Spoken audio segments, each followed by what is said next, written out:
Alexander the Great was 20 when he set out to conquer the world. By 32, he had done it.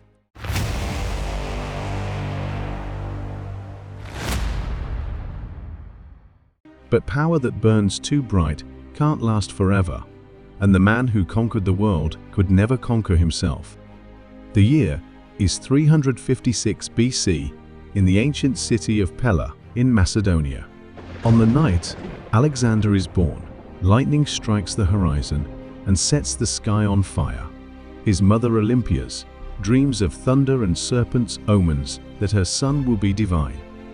Across the Aegean, the temple of Artemis burns to the ground. The same night, Alexander enters the world. People whisper, a god is born and a goddess destroyed. But there is nothing godlike about Alexander's childhood. His father, King Philip II, is a warlord, brutal, cunning, ambitious. His mother is fierce, deeply spiritual, and convinced that her son is destined for greatness. Between them, Alexander grows up in a storm. By 10 years old, he tames a wild horse that no one else can ride, Persepolis, the horse that will carry him into every battle of his life. Philip watches in awe and says, "My son, seek a kingdom worthy of you, for Macedonia is too small." It becomes a prophecy. Alexander's education is unlike any other. His father hires Aristotle, the greatest philosopher of Greece, to be his tutor. In a quiet grove outside Pella, under the shade of olive trees, Aristotle teaches him philosophy, logic, poetry, and science. Alexander learns that the world is vast, a web of peoples and cultures, and that knowledge is the sharpest weapon of all. He devours Homer's Iliad and carries it with him everywhere, annotated in the margins with notes about courage and destiny. He tells his friends Achilles had Homer to sing his glory, and I will have my deeds. That mix of intellect and fire makes him dangerous. Even as a teenager, Alexander questions everything. He challenges his father's generals, corrects their maps, and argues tactics at the royal table. He believes he is meant not just to rule Macedonia, but to unite the world. Philip II builds his empire with diplomacy and blood. He reforms the Macedonian army. Long spears, tight phalanxes, iron discipline. Under him, Macedonia became the strongest military power in Greece. But success breeds pride, and pride breeds jealousy. Philip remarries a young noblewoman, creating tension between him and Olympias. At the wedding feast, her uncle mocks Alexander, shouting that he is not Philip's true son. Philip, drunk, reaches for his sword. Alexander stands and says, "Here is the man who plans to cross from Europe into Asia, and he cannot cross from one table to another without falling." He storms out. It's the last time father and son speak as equals. 2 years later, during a grand celebration in the city of Aige, Philip is assassinated, stabbed to death by one of his own guards. The court erupts in chaos. No one knows who ordered the murder, but whispers blame everyone. Persians, rivals, even Olympias herself. Alexander, just 20 years old, wastes no time. He rides into the city on horseback, blood still wet on the stones, and claims the throne. Any rival who doubts him is silenced within days. He eliminates threats, not out of cruelty, but necessity. He knows the world won't wait for him to grow up. When Alexander becomes king, Greece is restless. The city-states, Athens, Thebes, Sparta, all despise Macedonian rule. Rumors spread that the young king is weak, inexperienced, a boy in a man's armor. He answers the rumors with action. He marches south with lightning speed, subduing revolts and demanding loyalty. When Thebes rebels, he gives them a warning. They ignore it. He attacks, destroys the city, and spares only temples and poets. The message to Greece is clear. The boy is king now, and the world will obey. With Greece united behind him, Alexander turns his eyes east, to Persia, the largest empire in the world. For 2 centuries, Persia has ruled from Egypt to India. Its armies are vast, its wealth beyond imagining. Most men would never dare challenge it. Alexander sees it as destiny. He tells his mother, "There are no more worlds to discover here. My empire begins where the sun rises." At 22, he gathers his army, 30,000 foot soldiers, 5,000 cavalry, and crosses the Hellespont, the narrow strait between Europe and Asia. He throws a spear into Persian soil and declares, "I claim this land for the gods." The conquest of the world has begun. As Alexander's fleet glides across the Hellespont, the waters shimmer like silver under the morning sun. Standing on the bow, Alexander looks toward Asia and whispers, "Achilles, I will see your glory," and raise it. He jumps to shore first, spear in hand, kneels and offers sacrifice to the gods. Behind him, 30,000 men cheer. For them, it's a campaign. For him, it's destiny. He visits the ruins of Troy and lays a wreath at Achilles' tomb. A moment of private devotion few ever know. That night, under the stars, he reads the Iliad aloud by firelight. He believes the gods have written him into the same story. His first test comes quickly. At the river Granicus, the Persian satraps, regional governors, wait with their armies. The river is swollen and deep, their cavalry lines the far bank, shimmering in bronze. Alexander doesn't hesitate. He rides straight into the current, waves crashing against his armor, spear lowered. Arrows rain down, but he pushes forward, his men following in a wall of shields. The Persians are overwhelmed by his speed. In a single afternoon, Alexander wins his first victory in Asia. Word spreads like wildfire. The boy king from the west has defeated Persia's finest. He sends home 300 Persian shields to Athens, with a message carved into them. From Alexander, son of Philip, and the Greeks, except the Spartans. A warning, a taunt, and a declaration in one. By his side, through every battle, is Hephaestion, his closest friend since childhood. They had trained together under Aristotle, hunted together, fought side by side in every campaign. Where Alexander leads, Hephaestion follows. Hephaestion is not just a general, he is the mirror of Alexander's own mind. Calm where Alexander is fierce, thoughtful where Alexander burns. Their friendship is deep, unshakable, forged in fire and trust. When Alexander writes to his mother, he mentions Hephaestion as the man I value as myself. In an age of betrayal and ambition, theirs is a bond of loyalty stronger than any chain. In 333 BC, the Persian king Darius III finally moved to stop him. Their armies meet near the town of Issus, on the narrow plains between the mountains and the sea. Darius commands over 100,000 soldiers. Alexander has barely 40,000. The odds are hopeless. But Alexander's genius is in motion, not numbers. He attacks fast, using the terrain to trap Darius's massive army between cliffs and coastline.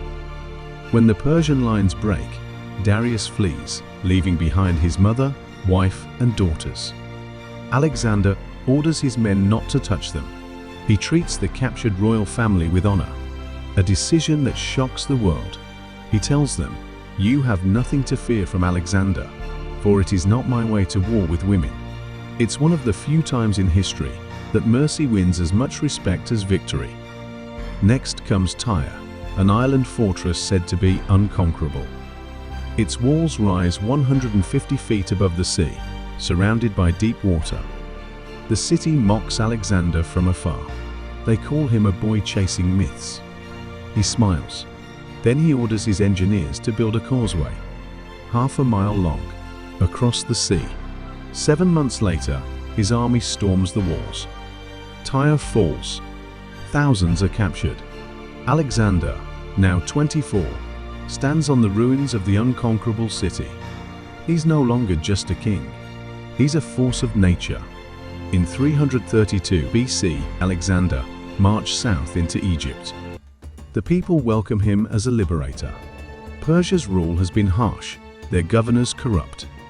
In the city of Memphis, priests crown him Pharaoh of Egypt. He visits temples, listens to their teachings, and prays to their gods. But there's one journey he makes alone, across the desert to the Oracle of Siwa. It's said only the chosen find their way through the endless sand. When he finally arrives, the high priest greets him not as a man, but as a son of Zeus Ammon, a god. Alexander says nothing, but from that moment, he begins to see himself as more than mortal. To his soldiers, it's a rumor. To Alexander, its destiny was confirmed. He returns to the Nile and orders the construction of a new city. He sketches its plan himself, a great harbor, a lighthouse that will one day touch the clouds, a library to hold all human knowledge. He tells Hephaestion, this city will outlive us both. He's right. With Egypt secured, Alexander turns east again, toward the heart of Persia. He has conquered the coasts. Now he wants the empire's soul. Before leaving, he visits the tomb of the pharaohs. He gazes at their stone faces and murmurs, "You built eternity from sand. I will build it from men." His army, though weary, follows him without question. They call him Anax, King of Kings. He rides at their head in armor of gold, Bucephalus beneath him, eyes fixed toward the rising sun. The world is not enough, and Alexander is just getting started. By 331 BC, Alexander stood before the gates of Persia, the empire that had ruled the known world for 2 centuries. Its capital, Persepolis, glitters in the distance like a crown of fire. He knows that beyond these walls lies history itself. At the Battle of Gaugamela, Darius III gathers an army so vast that ancient writers say the ground trembled under its march. Over 200,000 men, chariots with scythes on their wheels, and war elephants from India. Alexander has half that number, but numbers never mattered to him. He studies every inch of the terrain, every shadow and wind. At dawn, he leads his cavalry straight toward Darius, splitting the enemy line with speed no army had ever seen. By nightfall, Persia's empire collapses. Darius flees once again, his banners trampled under Macedonian hooves. Alexander enters Persepolis, the beating heart of Persia. Its palaces overflow with treasure: gold, ivory, gems, silk, scrolls from every land. He could have kept it untouched. Instead, one night, after a banquet of wine and victory, the palace burns. Some say he ordered it in revenge for Persia's invasion of Greece a century earlier. Others say it was an accident, a spark from a torch carried by a drunken companion, but the flames consume the ancient halls until even the stars seem to burn. The next morning, Alexander stands in the ashes, silent. The conqueror, who once dreamed of glory, now realizes what it costs. With Persia defeated, Alexander becomes ruler of an empire, stretching from Greece to Egypt to the mountains of Afghanistan. He adopts Persian customs, their robes, their ceremonies, trying to unite East and West into one civilization. He marries Roxana, a noblewoman from Bactria, to prove that his new world will belong to both cultures. But his soldiers grow uneasy. They whisper that their king no longer belongs to them, that he has gone too far, that he now believes he is a god. And in truth, Alexander begins to act as though he might be. He demands that visitors bow to him in the Persian way, a custom the Greeks despise. When one of his oldest friends refuses, Alexander kills him in anger and grieves for days. He drinks more, sleeps less. He tells his generals, the world is not enough. There must be another beyond the mountains. In 327 BC, Alexander led his army into India, a land of rivers and monsoons, elephants and kings who had never heard his name. The journey through the Hindu Kush is brutal. Snow, starvation, disease. But he pushes forward, relentless. At the Battle of the Hydaspes River, he faces King Porus, whose war elephants thunder across the battlefield. Rain lashes down as Alexander's men wade through mud, spears breaking, shields splintering. Horus refuses to surrender even after being wounded and captured. Impressed by his courage, Alexander restores his kingdom and says, "You shall rule as my equal." It's a rare moment of admiration between conquerors, but his army has had enough. They have followed him for 11 years, across 11,000 miles. Their boots are worn through, their armor rusted, their homes forgotten. When Alexander demands they march further east, they refuse. He listens in silence, then nods. He realizes he has conquered everything, except his men's will. He turns back. On the journey home, tragedy strikes. Hephaestion, his truest companion, falls ill in the city of Ecbatana. Fever burns through him. Alexander sits by his bed for days, refusing to leave. When Hephaestion dies, the world seems to stop. Alexander weeps openly, tearing his clothes, refusing food. He orders massive funeral rites, a pyre taller than temples, a hero's farewell, fit for Achilles himself. He names entire cities in Hephaestion's honor and declares mourning across the empire. He tells his generals, "He was more than my friend. He was myself." After that, something in Alexander breaks. He becomes quieter, more distant, a king haunted by ghosts. In 323 BC, Alexander returned to Babylon, the city he intended to make his world capital. He begins new plans: roads to India, fleets for Arabia, and temples that would rival the heavens. But fate has other ideas. One night, after a feast, he develops a fever. At first, it seems minor, but the heat doesn't fade. For 11 days, he drifts in and out of consciousness, whispering plans, issuing commands no one can follow. When his generals ask who will inherit his empire, he murmurs to the strongest. Then, at the age of 32, Alexander the Great dies, undefeated in battle, unmatched in history. His body is placed in a golden sarcophagus and set for burial in Macedonia. But somewhere along the way, it vanishes. To this day, the tomb of Alexander the Great has never been found. Some say it lies beneath the sands of Egypt. Others say it was stolen, hidden, or lost to time. Wherever he rests, the mystery keeps his legend alive. In just over a decade, Alexander changed the face of the earth. He founded more than 70 cities, each carrying his name. He spread Greek language, art, and philosophy from Europe to Asia. He united cultures that had been enemies for centuries. But his greatest conquest was not land. It was imagination. For 2,000 years, rulers, generals, and dreamers have measured themselves against him, and none have matched his shadow. He lived as if he knew the gods were watching, as if time itself were a battlefield he could win. And in a way, he did. Because long after empires crumble and cities fall, one name still commands all: Alexander the Great. Alexander the Great conquered the known world before he turned 32, but he could never conquer time. Tell me, is there any leader in history who matched his ambition, his vision, or his will? Drop your answer in the comments below, and let's see who you think stands beside Alexander the Great.